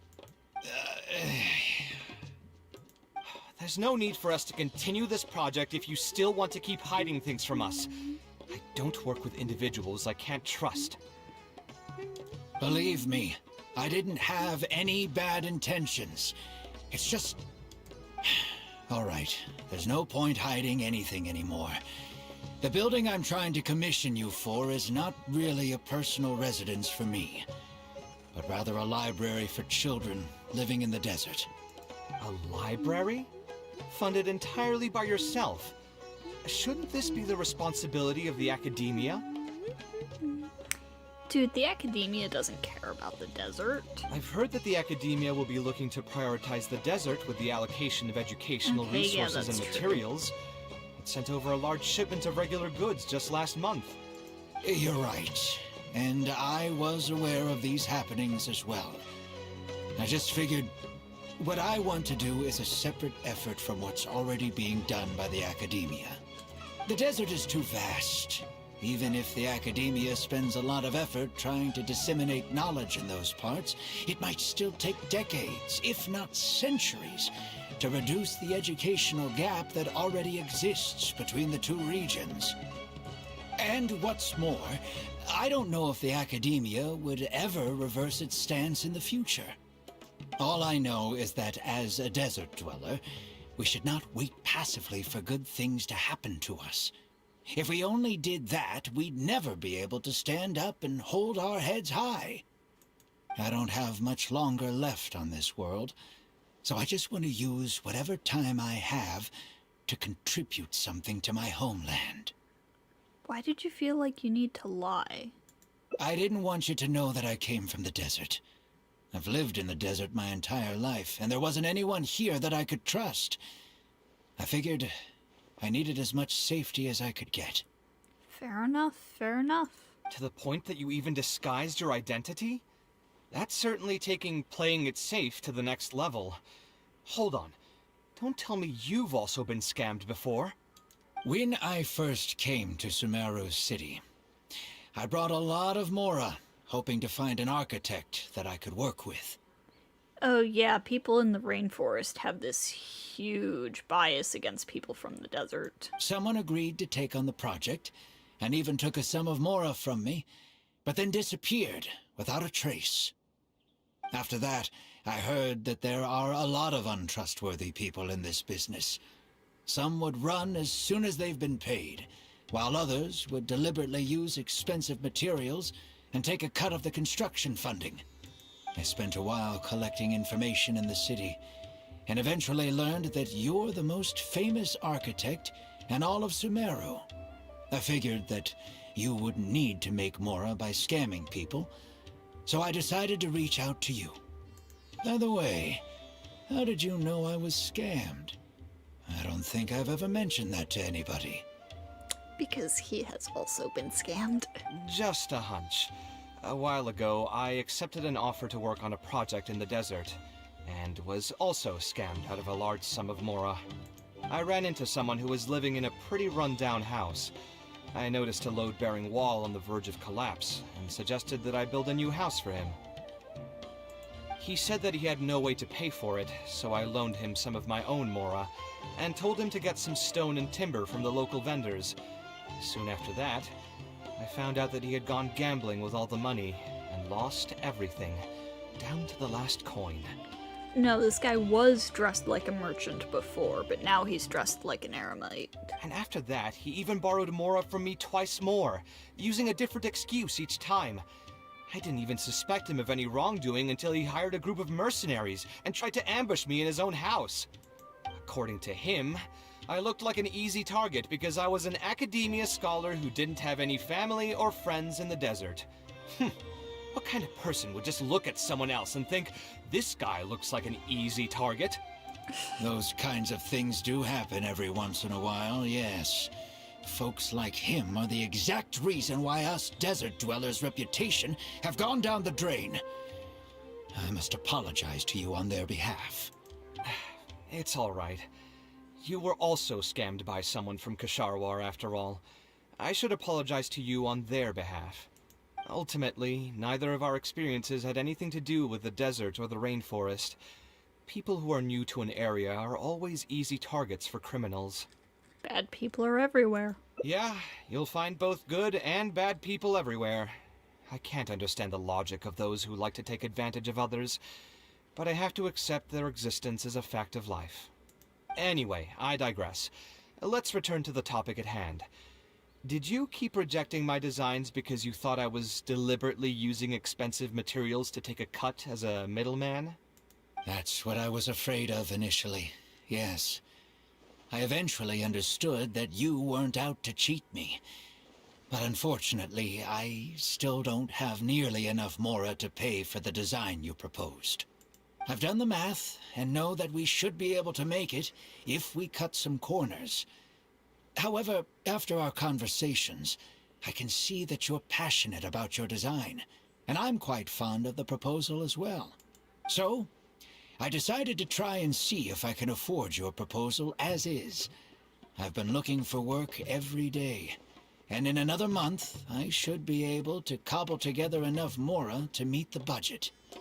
By cobble together, you mean you're going to spend your entire life savings on this project? But then, what will you do if something unexpected comes up, and you find yourself stuck with no emergency fund?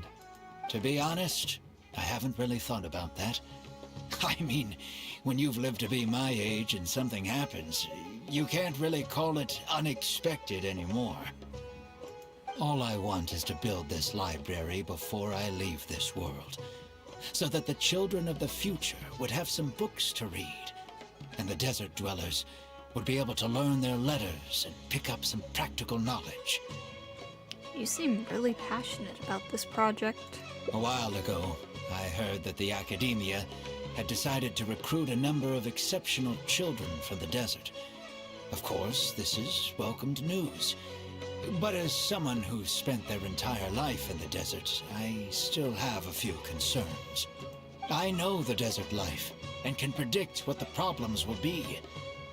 Many children from the desert have had neither the interest nor the proper environment to learn. So even if the Academia would take them in, once they enter the halls, they might find themselves surrounded by other children who look and act very differently from them. And as a result, they might become socially isolated. Yes, I can imagine that. My father passed away at an early age. Even though I had a good number of friends during my years at the Academia, for some time I still sensed many critical looks in my direction. I'm sure a child coming all the way from the desert will have an even harder time. But let's bring this back to the building itself. I think you said that you want this building to be quiet and warm, with its doors serving as a solid barrier to block out the sound and fury outside, and allow one to focus on the book in their hands. Building it according to the current plan will be quite costly. Even if I don't charge you any commission fees, I don't think we'd be able to keep it under your budget. Any ideas on what we can do? Can we try a slightly different style? Would any other merchants be willing to sponsor the project? I feel like this is a point where it splits off. Would any other merchants be willing to sponsor the project? Sponsor the project? You mean convince wealthy merchants to join our cause and pool their money together to build the library? You and I both happen to be acquainted with a certain extremely rich person? That does make sense. A library is a big project, and it's going to be hard to fund it with just a single person's mora. What do you think? If we can find others to sponsor the project, we could potentially increase the size of the building 2- or 3-fold. It's all fine with me, but where do you think we'll be able to find these sponsors? Well, you're right. If I really think about it, Yeah, that's I'm not where too I familiar thought with this many was going. big-name merchants. Can we ask Dory? Her? Hard pass. With her shrewd and greedy personality, she would never put Mora into something like this. Maybe she can connect us with some of her contacts. Now there's an idea. She probably won't say no if all she'll need to do is to make some introductions instead of spending Mora. Let's go and pay her a visit.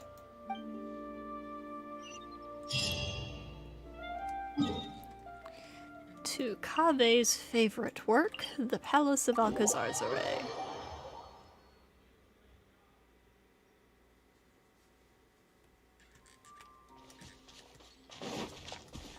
Quit following me. Behold! I did not mean to kill that thing, but okay. Okay, we got some meat. Whoops.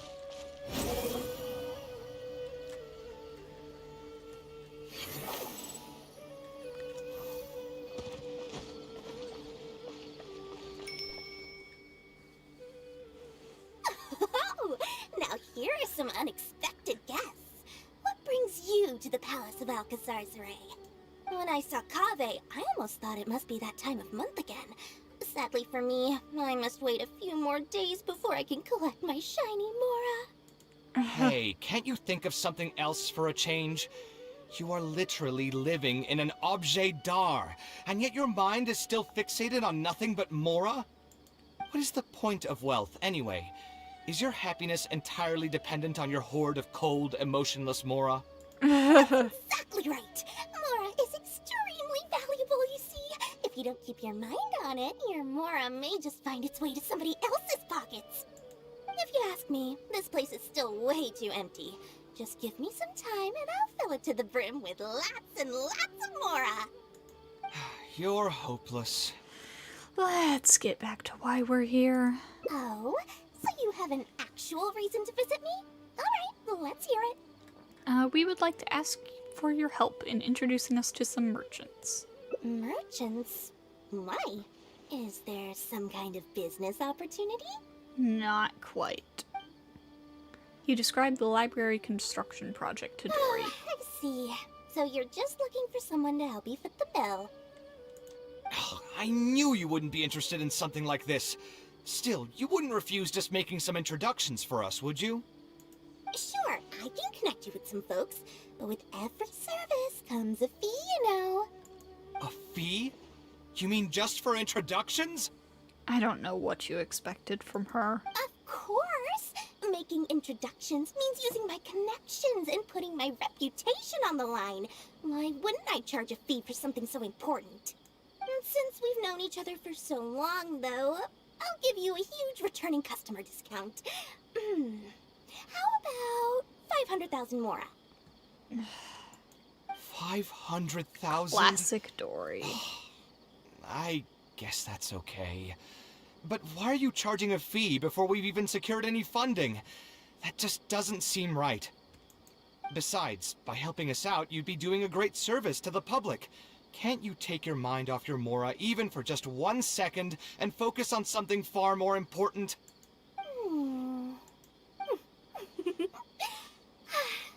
Very well. Since you're so passionate about this project, I'll help you out and waive the introduction fees. Dory would absolutely sell books about how to use a grift to make lots of money, to make money off her own grift. Yeah, she would. 3 of my business partners came by earlier today to discuss some things with me, and they still haven't left yet. I'll arrange a meeting for you, and just so we're clear, it'll be up to you to present your project and discuss any deals. Thank you. Thank you so much. You can wait here. I'll bring them over to you.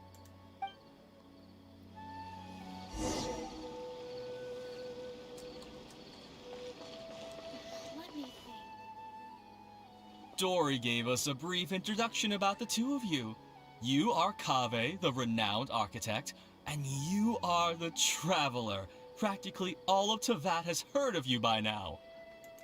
To be frank, I don't feel like there's an obvious business opportunity here, but since Dory took the time to introduce you, we can spend some time to have a conversation.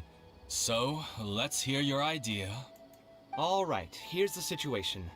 I've been commissioned to build a library in the desert, with the intended goal of allowing the desert dwellers to have more access to reading materials. So it's a public welfare project? Correct. Then the commission fees will likely be very low. You should be careful. I'm not too concerned about how much I'll get for the commission fees, actually. I'm fine with doing it for free. I just want to get this project rolling as soon as possible. We're just a little short on funding. So what? You can't possibly expect that we just cover the shortfall for you. Besides, what does a library in the desert have to do with us? If you want to build it yourself with your own Mora. Seems simple enough to me.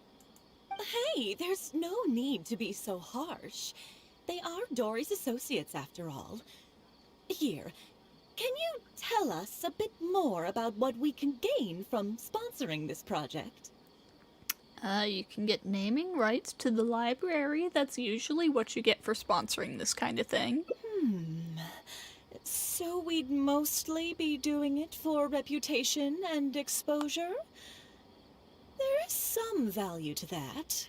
It could make doing business in the desert a bit easier. Well, just speaking for myself, I've got nothing in the desert. I also have a concern.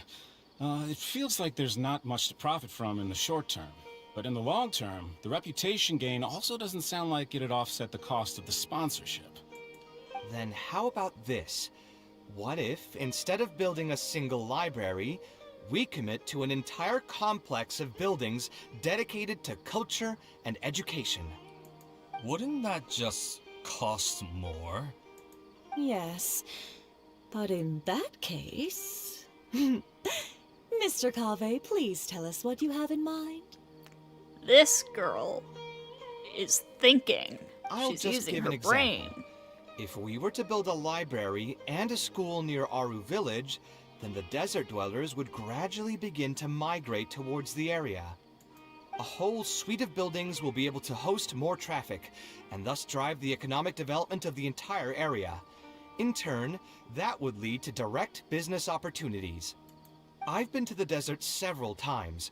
Although there are still many lingering tensions between the two regions, the amount of interaction has been steadily increasing, and in the long term, the desert will only become more and more important to Sumeru. You do have a point. Education in the desert is indeed an industry that has not been tapped into. If we can be the first to place stakes in the area. And you just believe anything he tells you? Even the greenest amateurs know that urban planning will affect population flow. If you don't believe me, you can ask anyone on the street to confirm it to you. You don't seem to think about your questions very thoroughly before speaking. Hey, why are you starting to sound like I'll hate them? Wait, something just occurred to me. If we're going to build a library in the desert, Aru Village would obviously be the best place for it. But it seems we're not the only ones with our eyes on the village. I heard a rumor a while back saying a lot of land and buildings in Aru Village have already been secretly purchased by a big-name merchant. What? What? In other words, if we try to join the fray now, there won't be much left for us. If we want to build a suite of buildings focused on education and culture, Aru Village is the prime location. If we want to build it anywhere else, we'll have to deal with a far larger list of problems. It's not impossible, I suppose, but... Then there's no hurry. We can wait for Aru Village to develop more first and get into the market for expansion to other areas. But if you were to do that... Is there nothing else to discuss? Great timing! I pretty much heard all I want to hear. If there are no other urgent matters, I'll be on my way. I'll be off as well. If you have any new ideas, please feel free to reach out. It seems like the others are not interested in funding this, so no point in me doing this on my own. Let's revisit this another time. Oh no, gentrification has already reached the desert. Hey, guys, wait! Well, what can I say? I guess it went somewhat as expected. They are Dory's friends, after all. As soon as they heard that there's not much more in this for them, they lost all interest. That's just business, I guess. Yeah, it's just another day doing business with people. But I can never get used to that. Those people never think of anyone other than themselves. Looks like we'll have to figure out some other way to get the funding. Let's go. How did the meeting go? Want to talk about it? It went bad. Oh, where did all that passion go from earlier, I take it you weren't able to find a sponsor for your project? Please don't tell me that you're here to mock us. What kind of person do you take me for? Would the kind and generous Lord Sakuma Bay really do such a thing? I will say, though, I more or less expected this outcome even before I introduced them to you. Oh yeah, so generous. You can try to talk up the project all you want, but the facts will remain the same. This project is high investment with slow returns. No sane person would put their money into this. But this isn't just a business project, right? Also, if you already knew no one would want to partner with us, why did you still try to charge me 500,000 mora? You scammer! You might want to remember who your creditor is before you start talking like that, Kaveh. I'll pay back every last coin that I still owe you, but that's a completely different matter. Yeah, she probably is the owner of the land in the desert. Alright, since you're so devastated about this, I'll set you up for dinner with another big-name merchant. In fact, I'll be inviting the most famous merchant in all of Sumeru. Yourself? So I'll be counting on your performance. What? Really?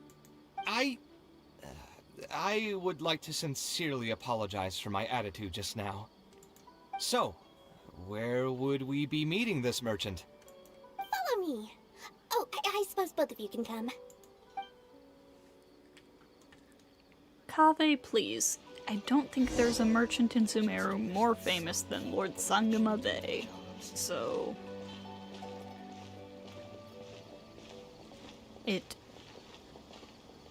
Huh. Yeah, I'm gonna assume it's her. This other person here looks like a waitress or something. And there's only 3 chairs, so yeah. This is the place. You said you're going to introduce us to the most famous merchant in Sumeru. Well, where are they? Kaveh! You still don't get it, huh? The most famous merchant in Sumeru Is Lord Sangama Bay. Huh? So you met yourself all along? Then why did you bring us here? Well, I've given it some thought, and that complex of education and culture buildings that you mentioned does hold some promise. It'll be a pretty big Mora sink, and I'll have to fund it all on my own, but that's not really a problem for me. Seriously? Where's this generosity coming from so suddenly? Are you trying to scam me again? The reasons are not important. What's important is that I'm willing to help you. However, you know just as well as me that once this project actually breaks ground, it'll start sucking Mora from my pockets like crazy. So, to cut costs... I get it, I get it. I won't charge any commission fees, and I'll take responsibility for the entire project. Splendid! Then let's sign the contract right away. Dory prepares 2 contracts. After a brief read, Kaveh signs them at record speed. This way, the children of the desert will have some books to read. Their lives should improve a bit after this. You seem rather pleased. Of course. There are a few things better than using my knowledge to help other people change their fates. Aww. I must thank you as well, Dory. I used to say you only cared about Mora, which might have been some prejudice on my part. Sorry for that. I will also try to pay back my debts as soon as possible. Now, let's have a quick discussion. Where would you want the library to be built? That will be the most important building. There's no rush. I'll provide you with a copy of the deed when we get back. You can just use the address on the document to find the lot. Huh? The deed? You don't mean... So hold on a sec. The person who has been buying up everything around Aru Village was you all along? Naturally. Homeboy will never be out of debt, yeah. Oh my, did I not tell you about that? Yep, yours truly has been buying up all the land. I must thank you for bringing your ideas to me. Before our conversation, I had no idea what to build on all those lots. So, from my perspective, this has been a great turn of events. I didn't put much in and easily got a lot in return. But what about my commission fees? Huh? Didn't you waive those yourself? I was just gonna say that to cut costs. We mustn't procrastinate and should start construction as soon as possible. Dory... But before I could finish my sentence, you volunteered to waive your commission fees and even promised to take responsibility for the whole project from start to finish. I'm so touched, really. It's obvious that you used every trick in the book to deceive me. You deliberately paused for a long time while talking about the project and kept glancing at me with that menacing look in your eyes. Huh? You really think so? Well, the contract's already been signed, so there's no point in dwelling on the details. You know what? I'll pay for tonight's dinner. Fine, I'll drop the argument on the commission fees. But since you said you're paying for dinner, I'm going to order the best dishes and booze this place has to offer, and lots of it. Tonight, we're feasting until I've recouped my full commission fees. Ho ho!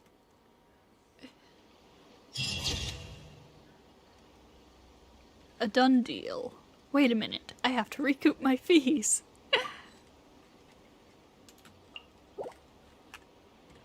Okay, well, I think I'm going to save the last 2 endings for another time, probably Friday. Because, we've already hit 2 hours and I need to go through quite a bit more. So yeah, we'll do that on Friday, I think.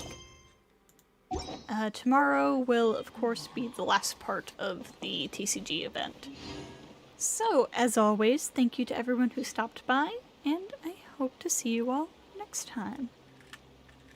I wonder if I'll ever be able to create something so incredible.